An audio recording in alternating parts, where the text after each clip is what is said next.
प्रिय विद्यार्थी मित्रों, सप्रेम नमस्कार। मैं बलराम द्विवेदी आज हिंदी व्याकरण की इस कक्षा में आप लोगों का हार्दिक स्वागत करता हूं।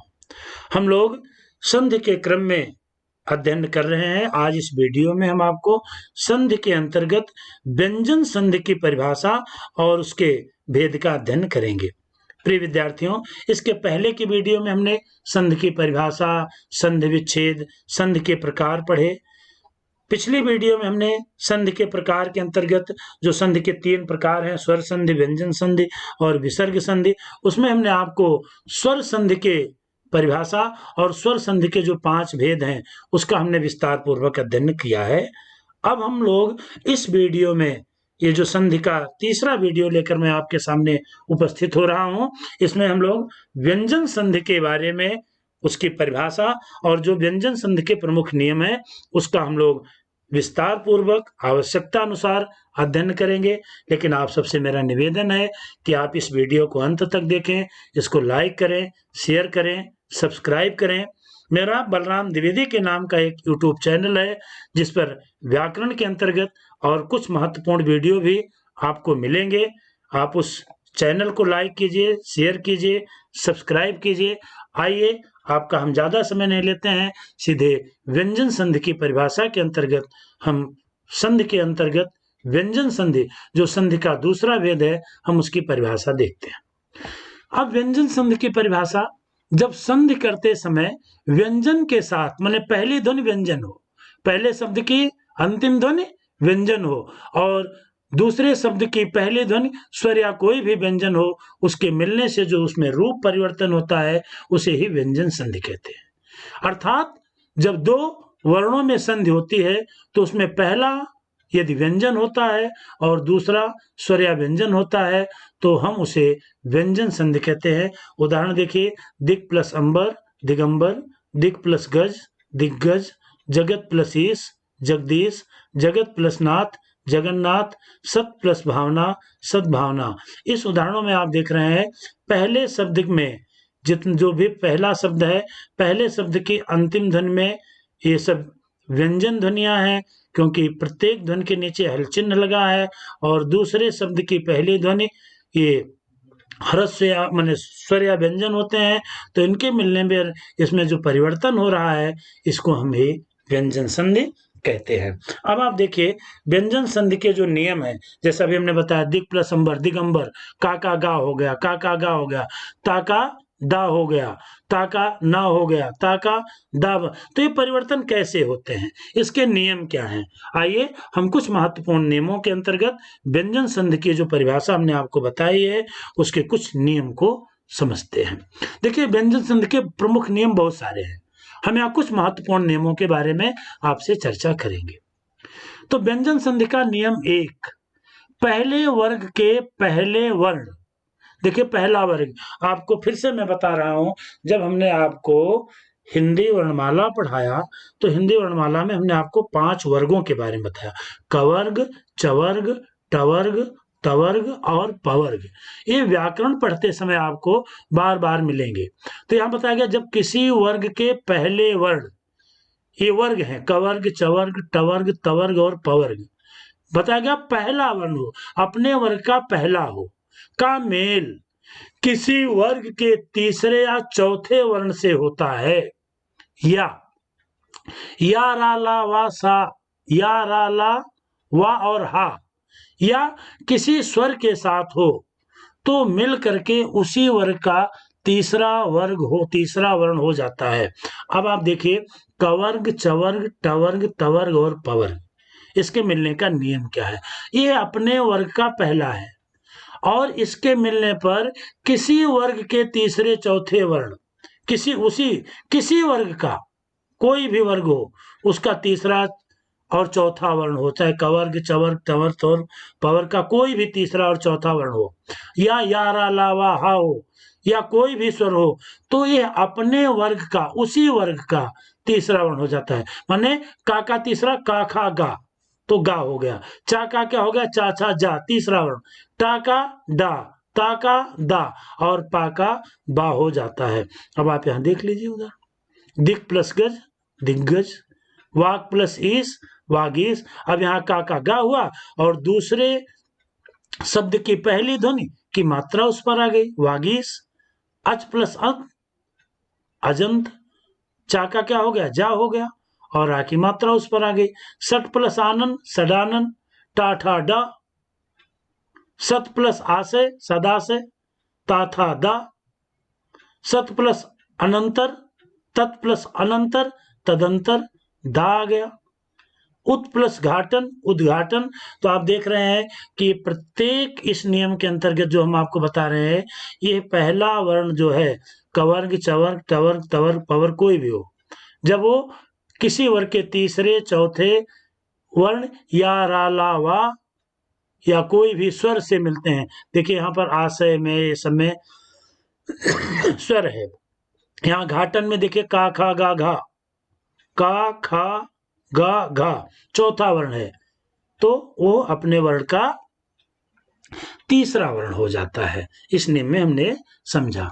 अब देखिए दूसरा नियम है, जब किसी वर्ग के पहले वर्ण कवर्ग चवर्ग तवर्ग पवर्ग का मेल ना या मा से हो, तो उस वर्ण के स्थान पर उसी वर्ग का 5 वर्ण हो जाता है। क्या बताया गया, कवर्ग चवर्ग तवर्ग पवर्ग का मेल, पहले वर्ण का मेल ना या मा माने नासिक ध्वनियों से होता है, तो उसी स्थान पर अपने वर्ग का 5वां, जैसे वाक्मय तो वांगमय, दिग प्लस मंडल दिग मंडल, सट प्लस मार्स, ये सब देखिए। उत प्लस नयन उन्नयन, उत प्लस मत उन्मत, ता था दा धा ना अपने वर्ग का 5 वर्ण हो गया। तत् प्लस मय तन्मय, चित प्लस मय चिन्मय है। यहाँ ता जो ता है ना, ये ता विशेष करता है, ये दुनिया है इसमें। जगत प्लस नाथ, ये पंचम वर्ण है, ता था दा धा ना, तो ता का क्या हो गया ना, ता का क्या हो गया ना, ता था दा धा ना अपने वर्ग का ही वो 5 वर्ण हो जाता है। लेकिन वो क्या है, ना और मा ध्वनिया है। देखिए यहाँ ना और मा, मा मा मा ना मा मा, ये देखिए प्रत्येक ध्वनि। तो दूसरे पहले शब्द की अंतिम ध्वनि अपने वर्ण का प्रथम वर्ण हो, कवर्ग चौर्ण, और दूसरे शब्द की पहली ध्वनि ना या मा हो, तो ये क्रमशः अपने वर्ग का ही पंचम वर्ण हो जाता है। दूसरा नियम। तीसरा नियम, ता का मेल गा घा दा धा बा भा या रा वा या किसी स्वर हो तो ता का दा हो जाता है। जगत प्लस ईश जगदीश, सत प्लस भावना सद्भावना, भगत, इसमें ता का ही बताया गया, ता का मेल। और ता का हमने बताया अपने वर्ग का तीसरा, ता था दा अपने वर्ग का ही ये तीसरा। हम इसको पहले नियम में भी पढ़ चुके हैं। ता वर्ग, ये तवर्ग जो है, तवर्ग है, इसका मेल ता गा किसी के साथ होता है तो ता का दा हो जाता, माने ये अपने वर्ग का तीसरा वर्ण हो जाता, जैसे ता था दा, इस उदाहरण में आप देख रहे हैं। व्यंजन का चौथा नियम है, ता से परे यदि चा या छा होने पर चा, जा या झा होने पर जा, टा या ठा होने पर ठा, डा या ढा होने पर डा और ला होने पर ला हो जाता है। अब देखिए ता के बारे में बहुत सारे नियम हैं। अगर पहले शब्द की अंतिम ध्वनि ता व्यंजन है और चा है, तो ये चा का क्या हो जाता है, चा या छा होने पर चा हो जाता है। उच्चारण, शरद चंद, सत प्लस जन सज्जन, उत प्लस झटका उज्झटका, तत् प्लस टीका तट्टीका, उत प्लस दैन उड्डयन, उत प्लस लास उल्लास। तो ये जो देख रहे हैं यहाँ पर जो पहले अंतिम ध्वनियां है, ये चा चा तो चा हो गया, जा है तो जा हो गया, झा है तो जा हो जाता है, चा छा मने। तो ये नियम जो बताया व्यंजन धन का चौथा नियम, इसका नियम है ता से परे, परे माने बाद में, ता के बाद यदि चा छा हो तो उसका चा, जा या झा हो तो जा, टा या ठा हो, टा या ठा हो तो टा, यहां देखिए तट्टी का, फिर डा या ढा हो तो डा और ला हो तो ला हो जाता है। ये प्रत्येक जो नियम बताए हैं, इस नियम का हमने इस उदाहरण के माध्यम से आपको बताने का प्रयास भी किया है। व्यंजन संधि का पांचवा नियम, ता का मेल यदि सा से हो, ता को चा और सा का छा बन जाता है। जैसे उत प्लस श्वास तो उच्छ्वास, सा का हो गया तो क्या हो गया, ता का मेल सा से हो तो ता का चा हो जाता है उच्छ्वास, और सा हो तो छा बन जाता है उच्छिष्ट। उत प्लस शास्त्र तो क्या हो गया उच्छ्वास, ये नियम। इसी तरह से अगला नियम व्यंजन संधि का, ता का मेल हा से हो तो ता का दा और हा का धा हो जाता है। ता का क्या हो गया दा और हा का धा हो गया। उत प्लस हार उद्धार, उत प्लस हरण उद्धरण, तत् प्लस हित तद्धित। तो हा का धा होता है और ता का दा, माने ता अपने वर्ण का तीसरा ही व्यंजन होता है, लेकिन जो दूसरे शब्द की पहली ध्वनि होती है वो अगर हा हो तो हा धा के रूप में परिवर्तित हो जाती है। नियम 7, यदि स्वर के बाद छा वर्ण आए तो छा के पहले चा वर्ण बढ़ा दिया जाता है। जैसे आप यहां देखिए, ये यदि स्वर के बाद छा आए तो स्वच्छंद, यहां पर चा वर्ण बढ़ा दिया जाता है। आ प्लस छादन आच्छादन, संधि प्लस छेद संधिच्छेद, अनु प्लस छेद अनुच्छेद, ये नियम है इसका। 8वां नियम, यदि मां के बाद का से मां तक कोई भी, माने कवर्ग चवर्ग तवर्ग तवर पवर्ग में कोई भी हो तो मां अनुस्वार में बदल जाता है। जैसे किम प्लस चित किंचित, तो यहाँ ये अनुस्वार में बदल गया। अनुस्वार और अनुनासिक बताया गया आपको। किम प्लस कर किंकर, सम प्लस कल संकल्प, सम प्लस चय संचय, सम प्लस तोष संतोष। नियम क्या है ये देखिए, मां है और नियम क्या है, मां के बाद का से मां तक कोई भी व्यंजन आए, माने पहले शब्द की अंतिम ध्वनि मां हो और दूसरे शब्द की अंतिम पहली ध्वनि का से मां तक कोई भी व्यंजन हो, तो ये जो मां होता है इसका अनुस्वार, ये अनुस्वार जो है इसमें बदलाव होता है। नियम 9 देखिए, मां के बाद या रा ला वा शा सा हा में कोई व्यंजन हो तो मां का अनुस्वार हो जाता है, इसमें भी वही हो मां का अनुस्वार। सम प्लस योग संयोग, सम प्लस रक्षण संरक्षण, सम प्लस विधान संविधान, सम प्लस वाद संवाद। और ये व्यंजन संधि का ये नियम 10वां नियम, सा से पहले आया से भिन्न कोई स्वर हो तो सा का सा हो जाता है। जैसे अभिषेक तो अभिषेक, ये सा जो है ये षटकोण वाला सा, माने इसमें परिवर्तित हो जाता है।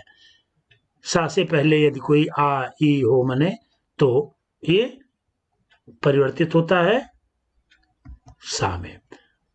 अब ये 10 नियमों के बाद हम लोगों ने 10 नियम जो पढ़े व्यंजन संधि के, उसके अलग अलग नियम हैं।